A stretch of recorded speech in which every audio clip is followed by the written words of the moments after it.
നാം അയൽവക്കക്കാരന്റെ സ്വത്തുക്കൾ ഒന്ന് കിട്ടിയാൽ കൊള്ളാം എന്ന് വിചാരിക്കുക.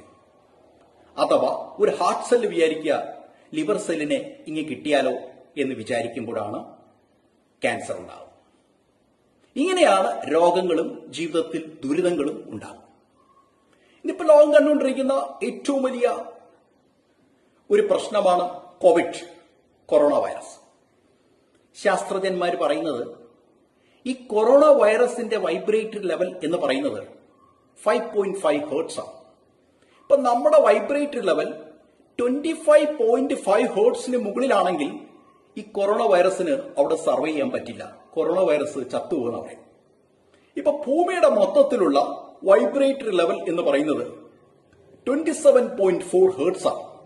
എന്നാൽ അത് ചിലയിടങ്ങളിൽ ഹോസ്പിറ്റൽ, അണ്ടർഗ്രൗണ്ട്, ജയിൽ എന്നിവിടങ്ങളിൽ ഈ വൈബ്രേറ്ററി ലെവൽ കുറവായിരിക്കും. ഇപ്പോൾ വേദന വരുന്ന സമയത്ത് നമ്മുടെ വൈബ്രേറ്ററി ലെവൽ 0.1 മുതൽ 2 ഹേർട്സ് ആയിട്ട് കുറയും. പേടി വരുന്ന സമയത്ത് നമ്മുടെ വൈബ്രേറ്ററി ലെവൽ 0.02 മുതൽ 2.2 ഹേർട്സ് ആയിട്ട് കുറയും. ഇറിറ്റേഷൻ വരുന്ന സമയത്ത് നമ്മുടെ വൈബ്രേറ്ററി ലെവൽ 0.9 മുതൽ 6.8 ഹേർട്സ് ആയിട്ട് കുറയും. നോയ്സ്, ശബ്ദമലിനീകരണം വരുന്ന സമയത്ത് നമ്മുടെ വൈബ്രേറ്ററി ലെവൽ 0.6 മുതൽ 2.2 ഹേർട്സ് ആയിട്ട് കുറയും. ഇനി സുപ്പീരിയർ കോംപ്ലക്സ് വരുന്ന സമയത്ത് നമ്മുടെ വൈബ്രേറ്ററി ലെവൽ 1.9 ഹേർട്സ് ആയിട്ട് കുറയും. അപ്പോൾ വേദന, പേടി, ഇറിറ്റേഷൻ, നോയ്സ്, സുപ്പീരിയർ കോംപ്ലക്സ് ഇതെല്ലാം വരുന്ന സമയത്ത് നമ്മുടെ വൈബ്രേറ്ററി ലെവൽ കുറയും. ഈ സമയത്ത് കൊറോണ വൈറസിന് അവിടെ സർവ് ചെയ്യാൻ പറ്റും.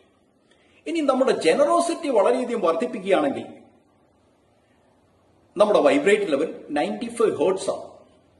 ഇനി നമ്മുടെ ഗ്രാറ്റിറ്റ്യൂഡ് വളരെയധികം വർദ്ധിപ്പിക്കുകയാണെങ്കിൽ നമ്മുടെ വൈബ്രേറ്ററി ലെവൽ 150 ഹേർട്സ് ആയിട്ട് കൂടും. ഡേവിഡ് ഹോപ്കിൻസ് ഡോക്ടറൽ തീസിസ് അനുസരിച്ച് തയ്യാറാക്കിയിട്ടുള്ള ഒരു പുസ്തകത്തിൽ പറഞ്ഞിട്ടുള്ള കാര്യങ്ങളാണ് ഞാനിവിടെ വിശദീകരിക്കാനായിട്ട് ശ്രമിച്ചത്. അപ്പോൾ ആരോഗ്യപരമായ സന്തോഷകരമായ ഒരു ജീവിതം നയിക്കുവാൻ നമ്മുടെ വൈബ്രേറ്ററി ലെവൽ ഉയർത്തുക എന്നുള്ളത് അനിവാര്യമായ ഒരു ഘടകമാണ്. നമ്മുടെ വൈബ്രേഷൻ ഉയർന്ന തലത്തിലായിരിക്കുമ്പോൾ ജീവിതത്തിന്റെ സമസ്ത മേഖലകളിലും അഭിവൃദ്ധിയും സമൃദ്ധിയും അങ്ങനെ നമ്മുടെ ജീവിതം സഫലീകരിക്കുവാനും സാധിക്കും. നമ്മുടെ വൈബ്രേഷൻ ഉയർത്തുവാനുള്ള ഏറ്റവും ഫലപ്രദമായ ഒരു ടെക്നിക്കാണ് മെഡിറ്റേഷൻ പരിശീലിക്കുക എന്നത്. ഈ വിഷയത്തെപ്പറ്റി ആധികാരികമായി ഞാൻ എഴുതിയിരിക്കുന്ന വിപസ്സന ധ്യാനം എന്നൊരു മലയാളത്തിലൊരു പുസ്തകം ഇപ്പോൾ ആമസോണിലും ലഭ്യമാണ്.